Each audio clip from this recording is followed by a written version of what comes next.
Ajjeechaan namoota nagaa irratti naannoo Oromiyaa keessatti humnoota nagaa mootummaa fi hidhattootaan raawwatu sadarkaa olaanaa yaaddeessaa ta'uu qorannoo mul'ise. Komishinii mirga namummaa Itoophiyaa godinoota Oromiyaa 9 keessatti qorannoo waggoota 2 taasise yeroo ifa godhetti kan kana jedhe. Badiiwwan raawwatan kanaaf humnoota mootummaan alatti hidhattooti waraana bilisummaa Oromoo fi hidhattooti faannoo himatamaniiru. Humnooti mootummaa miseensota maatii tokko dabalatee haleellaawwan garaagaraa raawwataniin lammiileen nagaa ajjeefamuu gabaasichi ibsa. Akkasumas hidhattooti waboo hojjettoota mootummaa 26 Naqqamteedhaa gara Saasigaa yeroo deeman waggaa 2 dura butanii fudhatan amma onaa lubbuun jiraachuun isaanii hin beekamu kan jedhe gabaasichi badiiwwan kaaniifis hidhattoota himateera. Akkaataa qorannoo kanaan qaamoleen kunneen seerota biyya keessaa fi idil addunyaa cabsuun murtii seeraa malee namoota nagaa baay'ee ajjeesaniiru jedhe. Kunis sarbama mirga namummaa olaanaadha jedha gabaasi fuula 11 irra ba'e. Sababa kanaaf qaamolee lola keessa jiran marti lubbuu qaamaa fi qabeenya lammiilee nagaa tiksuun rakkoo jiru marii nagaan akka furan gaafateera. Obbo Imaad Abdul Fattah dhimmoota ijoo qorannoo kana keessa kaan irratti Komishinii mirga namummaa Itoophiyaa irraa dubbiseera. Garri caalaan isaa ajjechaadha. Dabalataan ammootu namootni dhabamsiifamuun forced disappearance wanta jennu qaatiin namoota jira. Jajjaboon isaanii wantoota kanneen irratti kan fuulleffatanidha.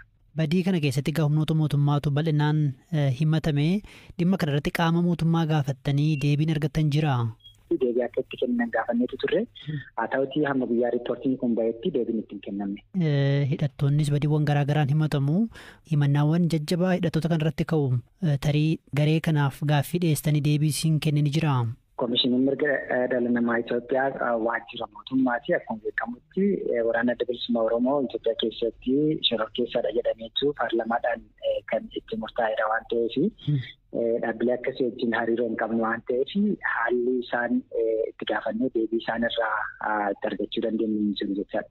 Adeemsa yookiin immoo qorannoo keessa waggaa 2 keessatti badiiwwan raawwatan kun dabalaa jiru moo xiqqaataa jiraachuu akeeka? Egaa nuti wanta kana yeroo dheeraadhaaf itti dhiyeenyaan hordofaatu turre keessattuu yakki dhiittaan mirga dhala namaa lammiilee nagaa walitti bu'iinsa keessatti gahee hin qabne irratti raawwatamu Oromiyaa keessatti haala yaachisaa ta'een kan dabalaati jiru. Amma akkuma duratti naa kaaftanii humnooti mootummaas hidhattooti waboos akkasumas hidhattooti faannoos himatamaniiru. Maal jedhaniiti lammiilee nagaa balaarraan ga'u isaan maalirraa kan ka'edha? Lammiileen nagaa walitti bu'iinsa qaamolee namaan jidduutti geggeeffamu keessatti kan balaadhaaf saaxilaman yoo ta'u gariin isaanii ammootu namoota nagaa ta'ee jedhaniitumaa itti xiyyeeffatanii ajjechaan iddoon itti raawwatame hedduutu jira jechaadha. Kun yeroo baay'ee akkamitti raawwatama qaamoleen mootummaa waraana adda bilisummaa Oromoo deeggartu jechuudhaan waraana adda bilisummaa mootuu namoota mootummaadhaaf hojjettu mootummaa wajjin hojjettu jedhaniitu xiyyeeffannootti godhuudhaan akkasuma ammootu hidhattoonni saba Amaaraa namoota sabaan Oromoo ta'an bifa garaagaraatiin shakkii irraa qaban xiyyeeffannoo gochuudhaan kan raawwatame jechaadha ajjechaan kun. Akka Komishinii mirga namummaa Itoophiyaatti falli maal ta'uu danda'a? Irra deddeebiin akka jechaa turre walitti bu'iinsa Oromiyaa keessaa mariidhaan ala furmaata irraa argachuu hin danda'u amantaa jedhu qabna. Kanaaf qaamoleen walitti bu'iinsa kana keessatti hirmaatan gadi ta'aniitu mari'atanii dursa rakkoo saba kanarra gahaa jiruuf kennuudhaan mariidhaan dubbii kan akka furaniidhaan nuti irra deddeebinee waamicha kan goonu itti gaafatamni akka mirkanaa'u namoota miidhaan kun irra ga'e beenyaan akka kafalamudha kan nuti waamicha goonu jechaadha. Tole guddaa galatoomii Imaad. Ilaamee bokkootti raawwateen abbaan gadaa Gujii Haaraa baallii fudhataniiru. Abbaan gadaa Harmuufaa Jiloo Maandoo turtii waggaa 8 booda baalli isaanii gadaa Roobaleetti dabarsaniiru. Baalliin wal harkaa fuudhu raawwatu dura guyyootaaf lallabatu ture. Sirna gadaa keessatti lallabi tumaa seeraati. Seerota ba'an kan ammoo abbaa gadaa Haaraa muudametu hojiirra oolchuuf dirqama qaba.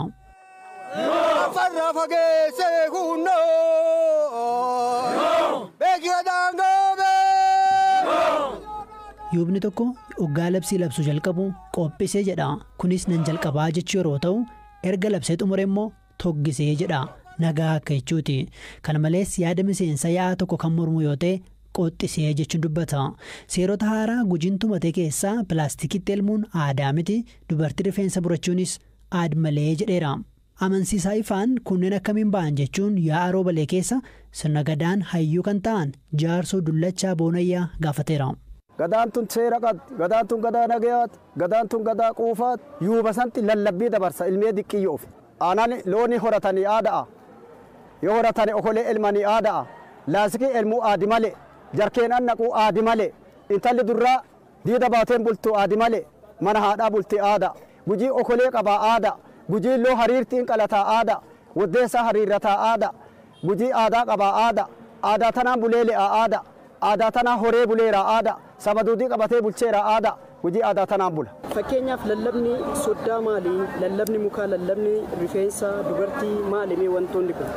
Muka kanallee murina, kan murtanullee hajjisitan kaan bira dhaaba jedhee guddaan yuubi gadaa gujii hin lallabaa. Ka mataatti yennaa deebine intalti mataa qaddi, kaayoo qaddi, intalti mataa gadi buufatti, quttoo qaddi, intalti durraa quttoo mataa irratti faaya mataa gubbaa san keeyyatti durra waan jedhan san achiin beekan.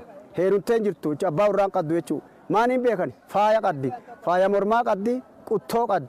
Jaarsi immoo horoorumaan qabadheeru tana horooroo tana qabata, horooroo tanaan deema guddaa waan ta'eef. Tole, aannan okoleetti malee akka hin buufamne pilaastikii jerikaanaa maaliif kun jedhame meeqa? Okoleeni loonirraa baay'ee duruu gogaa loonii hodhanii, gogaa isa hodhanii gogaa waan loonii loolumaa itti elman. Laastikiin immoo waan biraa waan ta'eef laastikii santi yennaa elmanee itti naqane horiin sun aanan sun keessaa goga. Addaataa qaaliyaa ta'e hin bada jechuudha. Yoo okolee kaan ta'e elmane isaan sun maal ta'a hin mirga. Waan mirgu waan ta'eef okolee aadaa gujiiti, okolee aadaa gujiiti, horooroo aadaa gujiiti. Waan kana jedhee gujiin Oromoon lasii tana dabarsa. Akkamiin hojiirra oolamee lallabni kun walumaa galatti? Walumaa galatti amma yennaa lallaban kana gumii ta'aniiranii gumiin sun kun odaa jala teetti yennaa lallaban kana wanni kun dhugaa misa qaddii, mirga qaddii, quufa qaddii jedhee namni barate haa keessanii kunillee fudhatee dubbiin tun dhugaa jedhee gara keessan gara dhala duubaa yoo dabarse dhugaa sanii fudhatantee misi deebi'ee mirgi deebi'ee aanan deebi'uu qaba. Namni lallaba kana cabse yookiin seera kana cabse akkamiin adabamu? Namni seera kana cabse gadaa himatanii hayyuu himatanii seera cabseera korma qabaa kormaa goronsatti mura saddeetilletti mura addeetanaan muraa tana fudhatee yakka kanarraa deebi'ee aadaantu aadaa dansaa jedhee beekkatee beeksifamee aanaan bula gujii. Gosa kaan irratti illee ni hojjeta seerri kun seerri lallabni beeku. Gosaayyuu layya'u gujiin duruutti galan malee namallee ittiin galu garasaa galan malee gara namaan galu haa galu sallee maan godha hin seesaaf hin miidhassa saba biraan jedhu hin layya'u ati amaaran jedhu ati daraasaan jedhu ati kambaataan jedhu ati gudeella hadi'aan jedhu qabatee ka'ee nama hundaaf eebbisee eebbaan dabarsa gujiin. Aadil Dabalaa Dhiinsaan akka lakkoofsa Itoophiyaa bara 1930 keessa Wallaggaltaa Gimbiitti dhalatan qondaalli waraanaa kun kanneen mootii Haayile Sillaasee aangoo irra buusan keessaa tokko. Gaafa dargiin karaarraa maquu sirrii miti jechuun nama jalqaba Mangistuu Hayilamaariyaam dura dhaabbatanii jedhu kanneen beekan barreessaa fi qorataa seenaa kan ta'e Yaasuu Kabbabaa waa'illi keenya hiikaa fiixasaa dubbiseera. Maayyii Haayile Sillaasee aangoo irraa buusu irratti barruun barreeffamee eenyu dhaqee haa dubbisu kan jedhu irratti namoonni walii galuu dadhaban jechuun hin sodaatan. Sababni isaa immoo bara sanatti Haayile Sillaaseen akka muudama rabbiirraa aangoon kennameefitti ilaalama waan ta'eef maajooritiin namaa akkasitti amanaa nama kana fuuldura dhaabbatanii haasa'uun haafuuti isa duubayyuu waan hamatan ta'e sharariitiin nama hin jedhamee sodaatamu. Barruun qophaa'ee Haayile Sillaasee masaraadhaa baasuudhaaf shaalaqaa tokkotti kennamee ture. Gaafa dhaquu Haayile Sillaasee fuuldura dhaabbatee dubbisuu dadhabe. Uuziitti kennamee jira. Gaafa uuzii naanneffatanii Haayile Sillaasee tolsenan gurbaan harki hurgufamnaan Dabalaa Dhiinsaa harkaa fuudhee waraqicha fuulduratti qabee uuzii harka tokkoon qabatee namni Haayile Sillaaseen aangoo irraa bu'u ifatti gadi bahee dubbise Dabalaa Dhiinsaa. This is historical. Kanuma dhugaa jechuudha. Karaa biraatiin yommuu qa'ee shibbir nachi shibbir jedhanii namoonni magaala keessatti taphataa ugaa kan jedhamu kun jalqabu labsii baasan. Labsii yeroo atattamaa namni akka magaalaan baane magaala takka wanti tokko hin seenne keessattuu immoo Ihaappaan beelensaa waan magaala ta'eef namni magaalaa beela rakkatee akka deeggarsa dhaabuuf kan jedhu midhaan akka seeneen gurguramne qoraan akka seenne koreen labse.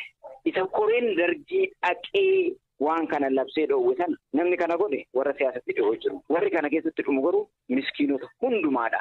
Kanaaf ani Dabalaa Dhiinsaa kanatti hin amanu jedhee isaan hin eeyyamsisne dhaqee bane keellawwan hundumaa. Tokko kana lammaffaa Abiyyuu Xibbaqaa kan nama fixu sana halkan walitti waamee jechuudha. Namiyyuu akka karaarraa galu akka hin duune. Karaa biraatiin immoo warreen Abiyyuu Xibbaqaa qawwee baasanii nama ajjeesan suni namatti darbanii akka nama ajjeesne kan koreen dargii akka ajjeesan murteessan kophaasaa murtiisan kan dhoowwe Dabalaa Diinsaati. Dabalaan miseensa dargiis ta'u waan dargiin godhe san hundumatti nama amanuu miti. Amma gaatuunaa kaastirta namoonni akka koloneelii Dabalaa Diinsaa kun seenaa Itoophiyaa keessatti wanta guddaa godhanii keessumaa Qashibbirii hambisee magaalaa Finfinnee beelarraa hambisee garuu seenaan isaanii xiqqoo barreeffama. Maaliif ta'a namoonni akkasii maaliif wanta akkasii Itoophiyaa keessatti barama itti yaadda? Itoophiyaan seenaan Itoophiyaa seenaa garee baabsati. Wanti Dabalaaf mudates waan akkanaati. Dabalaan dhimma tikaaf nageenya biyya keessaa yeroo hojjetetti waan irra ga'e hundumaa hin gabaasne waan arge hundumaa ajjeefne akkaataa itti wantoota irraa dhiisee irraa hambisee biyya kana dargaggeeyyii biyya kanaa ceesisetu jira. Bara dargiin kufee jechuudha bara 1991-92 faayinaalii Dabalaan ni hidhame. Waggaa 20 wayii hidhame beektame. Maaliif hidhanii yoo jette Dabalaa Diinsatii fi Faatee Abbaa Jamaal kan jedhamtu qabsooftuu guddoo tokko jira nama Jimmaa. Waajjira adda bilisummaa Oromoo kan guullallee kana dhagaa. Achitti mul'ate Dabalaan. Hidhamuunsaa ijaa achitti mul'ateef malee ijaa dargii keessatti aangawaa olaanaa ta'ee miti. Yeroo sana waajjira adda bilisummaa Oromootti maaliif argame deeggaraa ture jechuudha adda bilisummaa Oromoo? Takkaa tulluuti Dabalaa Diinsatii lamuu baay'isaati. Jarreen kun Ayyaraa Ilii Bishooftuu jiru sanatti miseensa turan miseensa waraanaa. Bara san immoo warreen istadii sarkil jedhee baaroon istadii sarkilii 124 qaba ture biyya kana keessa. Istadii sarkilii giddugaleessa tuulamaa kana keessa warreen akka Dabalaa Diinsaa fa'aa kun miseensa turani.